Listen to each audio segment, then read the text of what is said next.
So the next speaker is Madhu Sudan. I'm happy to introduce him. So who is Madhu Sudan? At least he is a very nice fellow, as I noticed on Sunday during the reception. But he didn't receive the Nevalina Prize for being a nice fellow, but for his work on probabilistically checkable proofs, non-approximability of optimization problems, and error-correcting codes. Please. Thank you all for coming. I realize after lunch, especially for those of you who are flying in from the western sides or from anywhere far away, this is a good time to be taking a nap, and I appreciate your foregoing that thing to come over here. I'm going to tell you a little bit about theories of communication, and it's probably a talk which is not quite a mathematics talk, definitely not, and not quite a computer science talk, but somewhere in the middle. I've spent a lot of time with young researchers over here who've been trying to wonder what I am, and I'll try to make sure that you remain puzzled even after the end of this talk. So a few quick explanations about the title before I actually launch into the talk. What is communication to me today, for this talk today? I do want to talk about digital communication, but here I want to include two extremal aspects of it. Human communications. I could be communicating to you by singing a song, but I'm not doing that. Instead, I'm actually speaking over a finite alphabet, English, and using a finite sequence of sentences over this. This is digital communication, and human communication is going to play, and at least it plays an important role in my research. I'll try to explain to you where it also influences the theories of communication. It could also talk about communications of bits and bytes of data, and again, as opposed to radio waves over, for sound. And here, challenges are of the form that communication can be very expensive, it can be very noisy, and we want to do things to ameliorate these costs. Modern communication also has other aspects that are of interest. They are interactive. We don't just talk about sending a message over from here to Mars or vice versa, but instead constantly interacting with some other entity and then achieving some objective. And that leads to its own challenges. Communication also tends to be contextual, and I'll try to explain what I mean by that later. Now, an aspect which we should all wonder about: why build a theory? Why not just go ahead, build communication systems that seem to be working? And I do want to emphasize a theory. I don't mean to dismiss the fact that it's very hard to build a system that actually works, and sometimes theory even points in the wrong direction, but that doesn't mean the theory should not be done. So neither one of them is exclusive, and I want to explain why the theory. Ad hoc solutions can often work today, but they may not work tomorrow. And many of the issues that we are dealing with in communication, where I might mean communicating some message across space, from here, send a message over to the US or vice versa, but I might also be thinking about communicating over time. I want to store some information on a disk and be able to recover it 10 years from now. What is the point in having a technology that works today but will not be working 10 years from now, if that is the goal? So we do want theories that will cover solutions that will work much later. But even more importantly, I think one of the big advantages of being a theoretician working in the space is you often realize people have proposed solutions, but they haven't yet formulated the problem. Okay, and this is something that's may seem a little funny to you, but that happens, and we even see textbooks covering solutions where the problems have not been specified. So I would really like to emphasize putting the cart before the horse. So let's try to talk about the problems first, so that we have maybe potential collection of solutions, try to define measures by which we would like to evaluate them. And sometimes when you start looking in this view of things, very creative solutions emerge, and these have been the reasons that some of these theories have been very, very successful. And at the end, we do want an understanding of the limits. If there is a reason that we cannot improve on the system that exists today, we would like to know why. And maybe it will offer us a way of saying, well, this is how we formulated the system today. We will change it so that we can avoid inherent limits which hold under the current model. So understanding of limits is very, very important, even if your goal is only to go beyond them. Finally, old and new. Why am I talking of old theories and new? Well, did the old theories not work? So, and the answer is exactly the opposite. The old theories were just fantastic, and I'll talk to you about them today, but they were so successful that they took us from ground level out into space. We were able to achieve an orbital velocity. We are now in a very new space. We are able to explore an entirely new class of problems, and now we're faced with those problems and we want to solve them. So we do need evolving theories because the space of problems is evolving. That is a little bit of a preamble. Now let me go ahead and start talking to you about reliable communication. Hopefully, I'll try to get to speed quickly. And by the way, I know that there are a few laureates who were here a few years back. I'm going to actually replay some of the same slides, and I hope you'll forgive me. A, I hope your memory is as good as mine, in which case you don't remember those. And B, I think it's always nice to put the old work into the context before we start placing the new layers on top. So let me start with the task of reliable communication, which emerged as a problem in the late 1940s, along with the advent of the digital age. Recall, digital information is when we are talking about bits or bytes or elements of a discrete finite set being communicated. Alice wants to send some message to Bob. Communication media have always been noisy. There was communication before the 1940s and there's communication after. What changed in the 1940s where we started focusing on discrete information? And with discrete information, noise tends to have a very potentially catastrophic effect. So for example, you might be sending the following message on the left, and you get the message on the right.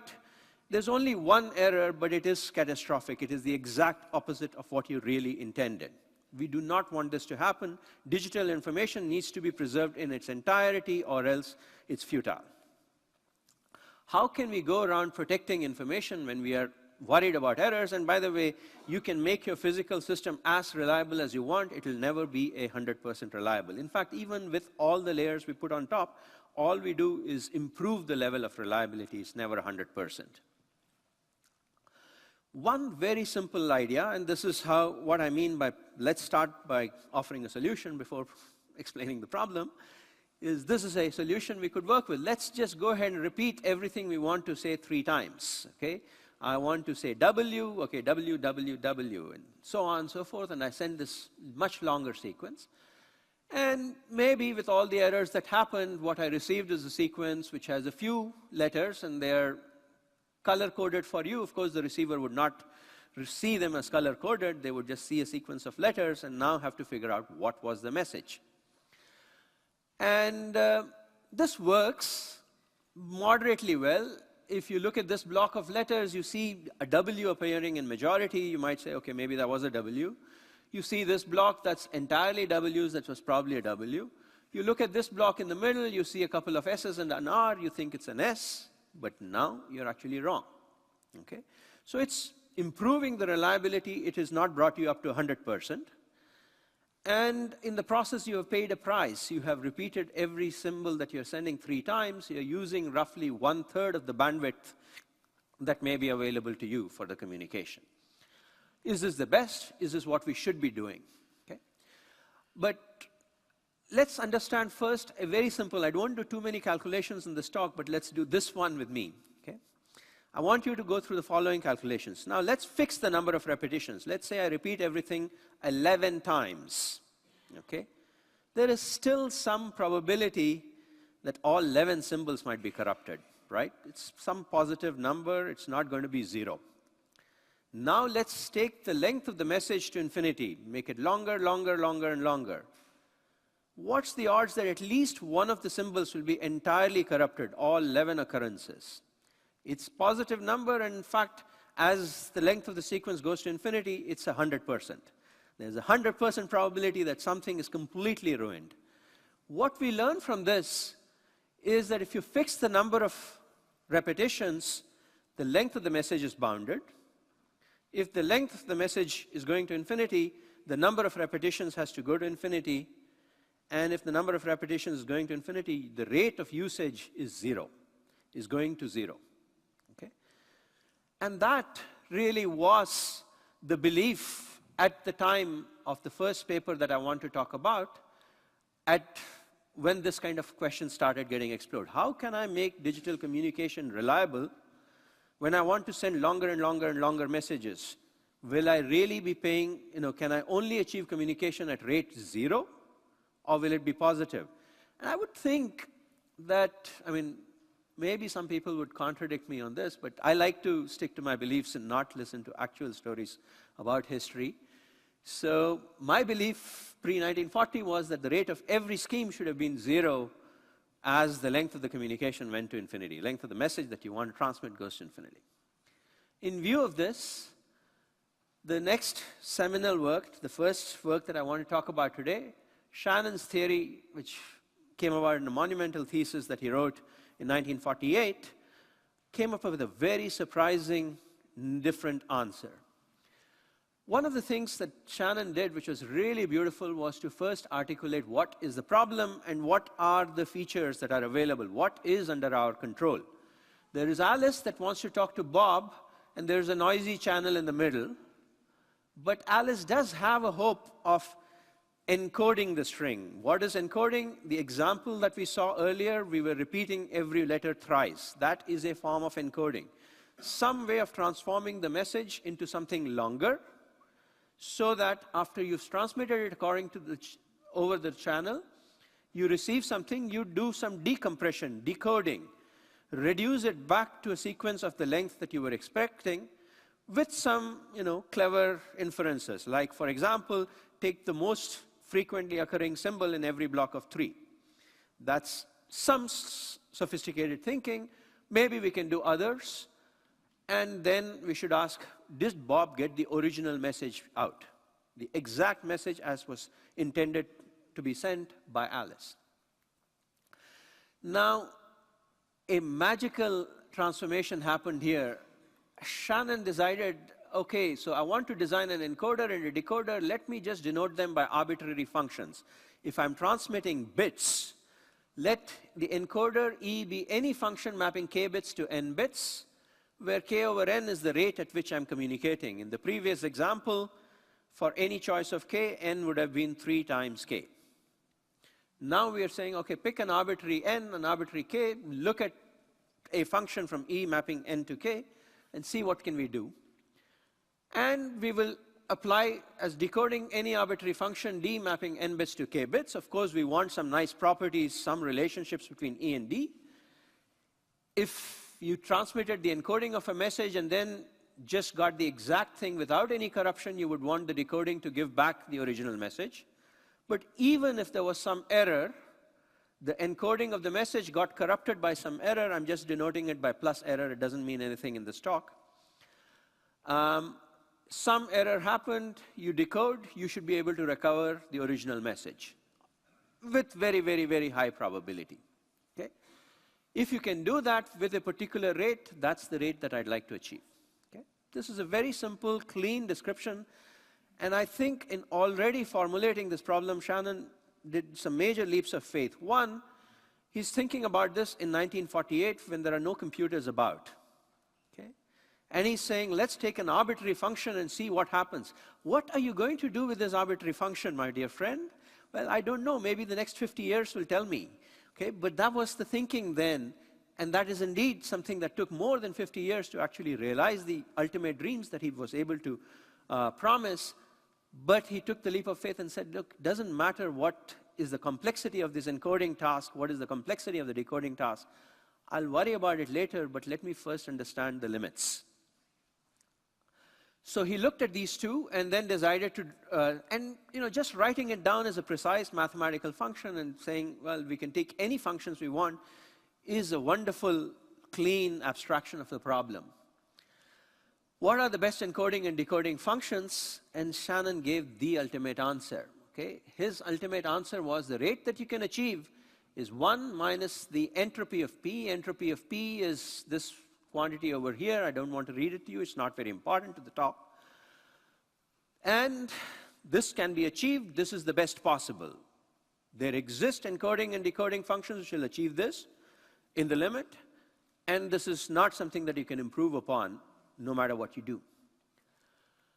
And let me, though, explain a couple of extremal cases. P equal to 0. If I'm sending you bits and they're getting flipped with probability P, every bit is independently flipped with probability P. P is 0. What does that mean? It means if I send you a 0, you get a 0. If I send you a 1, you get a 1.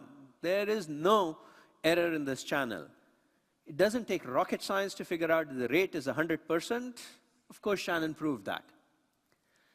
Let me give you another extreme example. P is a 1/2.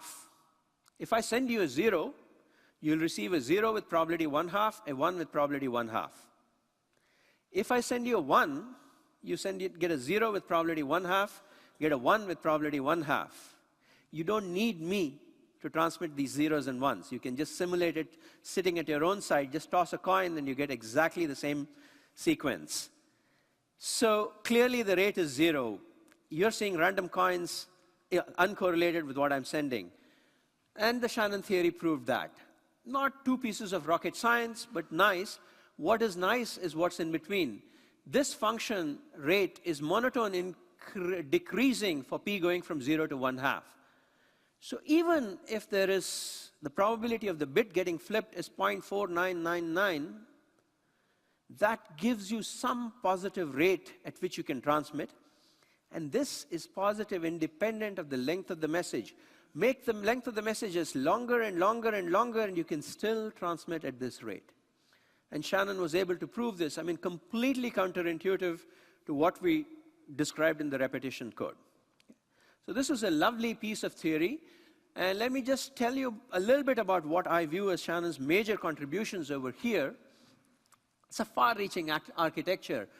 Putting in an encoder and a decoder when you don't have computers. What will we do with the existence of an encoding and decoding function? We'll worry about it later. We'll let algorithmic complexity emerge to the fore and eventually find efficient algorithms to do it. But for the time being, this is good enough. It's giving us some milestones to try and achieve. The analysis of this problem was profound mathematically. It's one of the first uses of the probabilistic method, at least in the field of engineering, though possibly even, I mean, it's pretty contemporaneous with the work of Erdős within plus or minus 3 years, so we don't really know exactly what happened here. There were deep mathematical concepts underlying all this. The concept of entropy, the concept of information, each one of which got definitions in this very piece of work. And along the way, he even coined the word bit for the binary digit. And this theory was, of course, non-constructive. This is what I've been alluding to all this time. We didn't know what the encoding function might look like. What is the decoding function might look like? How long will they take to compute? None of this was made explicit and constructive. But most of it has been made constructive by now. You can always say, I want this extra little feature, and maybe it's there, maybe we don't have it. But all the things that we've actually explicitly articulated, we've been able to achieve constructively. In the ensuing period, it took a long time to get to this stage. And the remarkable thing is, it has brought to us most of the technology that we think about in the information technology era. I mean, the reason we think of a piece of a photograph, of a song, of a video, or of a piece of text, we measure them all in bits, goes back to this one piece of work. It's a seminal piece of work, and the communication theorists and the information technologists have always kept it in mind as they have built their technology. Now, I want to tell you a little bit about a side effect in Shannon's work. And this is where he decides to apply his theory of uncertainty, entropy, information to English text. And he came up with the following model, which is probably known to some of you as the n-gram model. He says we can actually approximate to a natural language by means of a series of simple artificial languages. And the ith order approximation in this universe, for any number I that you pick, will say, given the last I minus 1 symbols that I've written down, what could be the next, what's the frequency of the next letter? Okay? If I give you that the first 2 letters are T and an H, it's a pretty high chance that the next letter is going to be E, a slightly lower probability that it will be A, and then a slightly lower probability that might be I, It's a very unlikely event that it will be an N, okay? Though in my slides you might see a TH followed by an M, but these are the general distributions. So use this kind of knowledge of English and try to produce sentences. What does it do? He described a few approximations. This is a third order letter approximation. So after looking at the first two letters, he decides to guess the third one based on the distribution of things. It's not great, but it's not terrible either. It does look like some, caricature of English. Maybe it was like that in the 5th century, we don't know. But, we can't be sure it was not. So it's a pretty reasonable approximation and by a very, very crude probabilistic method. Here is even better thing. It's a second order word approximation. Now we're doing the same thing, but our individual entities are words. And says the heard and in frontal attack on an English writer that the character of this point. And this he did in 1948. So not too bad for that part of time. By the way, how did he do it? He did not go to the computer and program it and say, here's the code. Because there were no computers then, okay? So what did he do? He actually used a table of random numbers, calculated the statistics of English by himself by hand, and then did all these calculations. Actually quite a remarkable piece of work. I hope he didn't use any graduate students, but... All right, and in fact, he makes a very interesting statement which does say something about language along the way. He says, if I look at the ith order approximation, it produces plausible sequences of length 2i. Where did the 2 come from? Language is not as unpredictable as you think it is. Okay? It's not, it should have been I plus 1 maybe, but where did the 2i come from? Somehow it's working out. It's not a theorem, it's just an observation that this is how it looks to be, and it was a beautiful piece of observation in this paper. All right, so this is what I wanted to say about Shannon. In the rest of the talk, I actually want to talk about other theories, but some of the messages that I want to repeat. We do want to talk about design systems, but we might end up talking about human languages.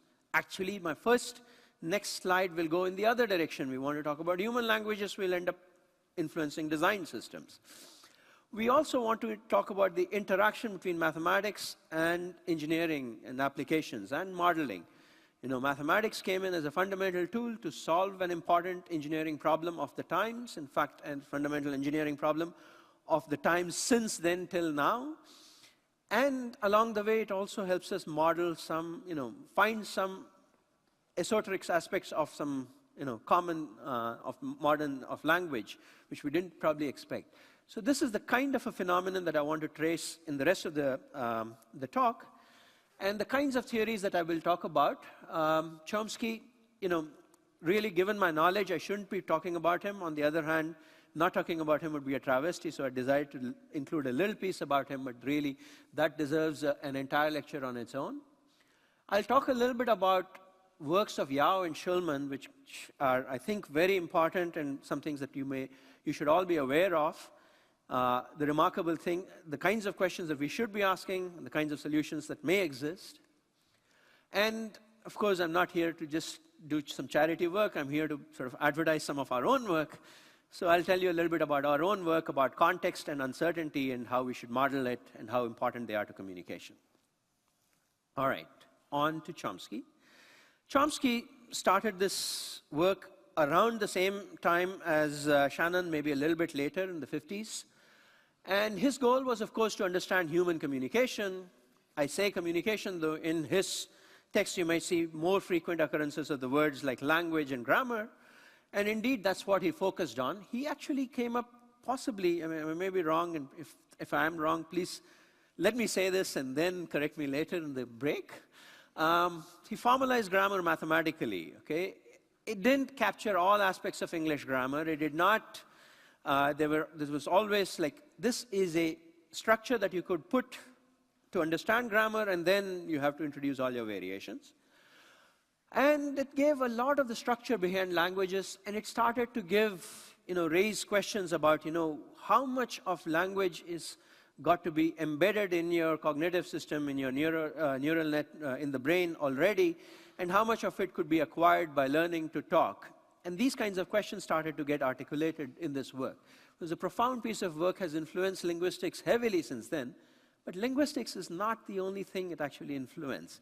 The whole goal was to understand language and human communication, and as a byproduct, we got the theory of context-free grammars and in general structure to languages and how to express them.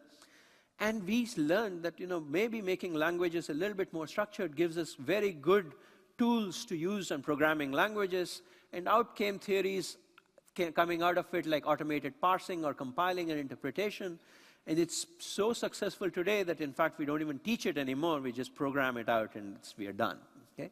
So this was pure theory influencing practice in another very, very impressive, incredible way. Like I said, I won't be able to do enough justice to Chomsky's work. This is all I'm going to say about it. And I'll be very happy to hear from you about what he really did and what he didn't, or tell you what I think he did and what he didn't. But now I want to move on to what have we been thinking about in the last 20 to 30 years, 40 years. And this is theories which are taking mostly, again, in the engineered setting, which means I'm designing communicating devices or I'm designing protocols for communication and trying to figure out how well they work. And now an obsession with us is, well, not all communication is I have this huge message in my head and I want to send it to you. Instead, I have some huge message in my head, but you also have some huge message in your head, and we want to compute something which is a joint function of the two. Let me give you an example. Suppose you want to buy an airline ticket online. Okay? You have your list of preferences. These are the kinds of days on which I'm willing to travel. These are the times of the days that work, the airlines that may or may not work, the condition on a particular airline, what kinds of seats may be acceptable to you or not acceptable to you. The travel agent, on the other hand, has a vast portfolio, and that by a travel agent, I do mean Expedia. I don't mean a physical person who's ever heard of that. So a vast portfolio of airlines and flights and prices and seats and so on. What should we do? What's the protocol? Should the travel agent go first and tell you about their entire catalog, send it to you? Or should you go in and type out your entire preferences? And the answer is clearly neither, right? So neither of these is the best solution. The solution should be something interactive. I send you some information, the travel agent comes back with some options, then I come back and say, here is something that is not working, and then we interact like this, and that's how we go around buying an airline ticket. This is an interactive protocol, but what is the best protocol over here? How should we really do it? How should we even model problems of this kind, where inputs on both ends are large, but we want small amounts of interaction in order to be able to achieve a given objective function? What happens if during this interaction we start having errors? Okay? I go through this entire sequence, and then I'm wondering why you kept telling me about this airline which I may not want to fly ever on, and always give me that as the option. It turns out you misheard something in the first round. Shouldn't I discover this error early on, and so on? And there is a lot of context. What are all the pieces of information that I rely on in deciding what is an acceptable flight? What are all the pieces of information that you take into mind in deciding to offer me certain options? There's a lot of context. How should it be shared, and how can we set aside some of it in order to make progress and soon be able to buy a ticket? So the model that we want to work with over here, and this is one that I want to advertise in this talk, is due to Yao. It comes from 1980, roughly, 1979. And it considers, once again, two players, Alice and Bob. Alice has some large input X. You could think of X as the message that she might be wanting to send to Bob. But really, she doesn't need to send all of X to Bob, because Bob is not interested in X. He's just interested in some function of X. This function of X also depends on his own input, Y. That's only known to him. What Bob wants to know is, what is f of xy? So Bob, maybe the traveler, wants to buy an airline ticket. Y is all his preferences. X is all the flights that are available in the world and their prices. And f of xy says, this is an acceptable ticket for Bob. He's willing to pay the price. And after that, Alice doesn't care whether he actually flies or not. Okay? So what can they do? They are allowed to exchange a sequence of bits, and at the end, Bob should be able to say, yes, f of x, y is the following. Here it is. I know what's the price, what's the itinerary. Here I pay it, and I'm done. Communication complexity of f is going to be the minimum number of bits that are exchanged by the best protocol over here. And one thing that's kind of very unique in this setting, or maybe not so unique, but in every setting of computation, this becomes evident that this is a very useful tool to count on, is we might want to say, what happens if we allow Alice and Bob to share some random bits? If they have access to some common source of randomness, what could they do with these things? It turns out you can communicate a lot more effectively if you have randomness. And more importantly, even if you don't have the randomness, there are many problems for which the best communication protocol is not Alice sending X over to Bob. You can do a lot better than that. Okay? So in a sense, we are moving beyond the Shannon model, where we all would have abstracted this problem as saying Alice needs to send X to Bob and that'll suffice. So yes, that'll suffice, but that's not necessary. So let's see what else could we get away with. And then we would like to say, okay, and now maybe even give them additional tools and see how it works. Okay? So one thing that's different about this talk, and in general many of my talks, is that I actually think of the Yao model as a tool for design of protocols, as a model for design of protocols. Most works about the Yao model of communication complexity will say, here is this beautiful problem, and let me tell you that there's nothing that Alice can do other than to send X. Okay? Here is a collection of functions for which you can't do any better. I'm more interested in a collection of functions where you can do better, and I'll try to illustrate give you a couple of examples of that kind. Okay. All right. Here is a very simple problem. I'm sure you could have all thought of it. Alice has n real numbers, x1, x2, and so on to xn. Bob has n real numbers, y1, y2, y3, and so on to yn. And what they want to compute is, x1 minus y1 plus x2 minus y2, and so on. Okay? Very simple. Clearly, Alice could send x1 to xn over to Bob, and Bob can now compute the quantity over here. But you can also see that there's something much simpler we can do. Alice can just sum up all her xi's, send one real number over. I'll view it as much smaller. You can think about this question in various other related contexts. If you know about modular arithmetic, I might send things which are simpler.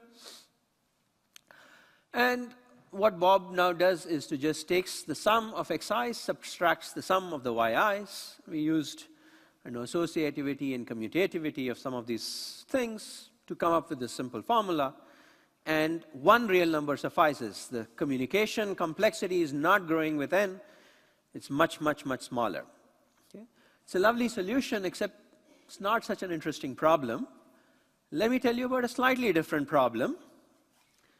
Now, I've changed the problem slightly. This is problem 2. And problem 1 had x1 to the y minus y1 to the power of 1. Problem 2 has x1 minus y1 to the power of 2, plus x2 minus y2 to the power of 2, and so on. So I'm really now starting to think of xi's and yi's, x and y as two vectors in n-dimensional space. What they're trying to compute is the square of the distance between these points. Okay? In particular, if they're at the same point, we want the answer to be 0. If they're at two different points, we want the answer to be greater than 0. Okay? Does this question make sense? So very simple question.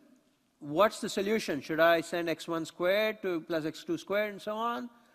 Should I send y1 squared and so on? Turns out none of those will work. Actually, I didn't realize I already said this.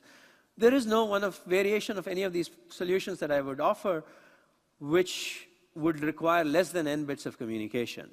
Okay? For those of you in the know, this is at least as hard as identity testing, and testing identity of n-bit strings takes at least n bits of. X and y are real numbers in this talk. Okay? So it needs at least n bits. Doesn't mean that it's sufficient. I'd like to, in this talk, I'm just thinking of a real number as something that I can send in 1 unit of time. I won't worry about precision issues, but If we cared about that, we'd do some slightly more refined things. So there is no simple solution. But wait, we had an additional tool, right? Randomness. What if Alice and Bob have some common randomness? And here's a beautiful solution. It came up in a work of Alon, Matthias, and Segedi, but there were probably other variations that were already known, so this might not be the best reference for it, but it's certainly a reference for it. And what they say is the following. Let Alice and Bob share random bits, +1 or -1, okay? Independent random bits, n of them, R1, R2, and so on to R sub n. And these are random independent of x, y, everything else, okay? And both Alice and Bob know R1 to Rn. If they know it, there's a very simple protocol. It doesn't involve sending one real number, it involves sending 2. Let's say 2 each way if both of them want to know the answer. Alice can send to Bob the sum of the squares of xi's, x1 squared plus x2 squared and so on to xn squared, and also sends the following funny linear combination of the xi's weighted by ri's, summation r1 x1, r2 x2, and so on to rn xn. Okay. Bob can do the same thing. Oh, these should be y1 squared to yn squared. Sorry about that. I caught some other errors on the slide, but I missed that the 2's are missing in the exponent. y1 squared plus y2 squared and so on to yn squared. And so it's completely symmetric. Alice and Bob could just exchange this piece of information simultaneously. We don't care. They're not waiting for the other person to send the information over. A total of 4 real numbers are being sent. And we are not worried about precision issues. They're not important, but I just don't want to talk about them. And here is a theorem which drives their work and drives a lot of work since then. The expected value of S1 plus T1 minus twice S2 T2. Expected over what? Over R1, R2, and so on to Rn. There's no other randomness here. That's the only random variables. It's assuming that R1 to Rn is independent of everything else. But I'm not assuming x and y are independent. In fact, one of the main concerns is x exactly equal to y or not? So it would certainly, if they were independent, the answer is almost always no. No, I'm making no assumptions about x and y, but I'm assuming the R1 to Rn are independent. This expectation over only R1 to Rn is exactly the quantity that we want. Okay? So very short communication allows us to actually compute this very complicated looking function. It relies on randomness, yes, but in many, many, many applications of this theorem, and this theorem, by the way, is immensely applied. In fact, the authors of this paper won the Gödel Prize for this particular result and the surrounding body of work, which included some definitional issues and so on. This theorem is immensely applied because there are many, many applications where we can concoct the randomness. We can put in randomness into devices that are communicating at the beginning, and they keep generating more and more pseudo-random things and keep using that to communicate, and most of the times it works. Okay? So this is not an outrageously bad assumption, and communication has become so effective. So you might ask, does this solve my airline ticket buying problem?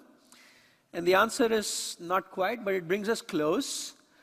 One thing we'll have to do in order to do this is to somehow express, every flight and every user's preference as some real vector. Now, this is not unreasonable. People who were at Jeff Dean's talk here and earlier, you see that, it's a very common thing that's done in machine learning.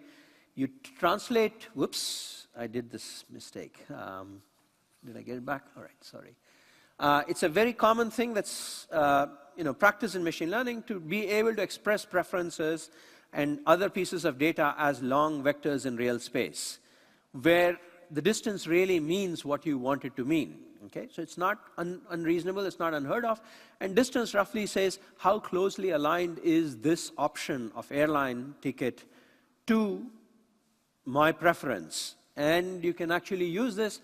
And as a result, with just about 2 rounds of communication, and each communication, and the length of the communication would be roughly twice the description of the final itinerary. So if you are buying a ticket, you're happy to exchange as many bits as it would take to get your itinerary. If you send that much information over, the airline agent sends you back that much information, you have it all done. Okay? That's quite remarkable. Of course, this is not the thing that we see. In fact, this is only 2 rounds of communication. Give me a protocol which can buy me an airline ticket with 2 rounds of communication, I'll be thrilled. We don't have it because it's kind of hard to express user preferences as numbers. I mean, as a vector of numbers, I have to go look inside my head and figure a lot of things out that I don't even know about myself. But it's not so far out there. In the future, your Cortana, your Siri, your Alexa or something will probably be able to, using your cell phone and the data that you have out there, express your preferences as a vector of real numbers and be able to do this. It's not so far out of scope either. So we're not there, but so does this mean that this very nice protocol, cool protocol I described to you have no applications? No, it actually has a ton of applications.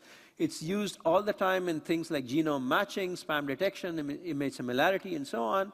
It's a lovely protocol, extremely, extremely valuable, and it's solving a class of problems that, by very unique solutions that you might not have thought were plausible.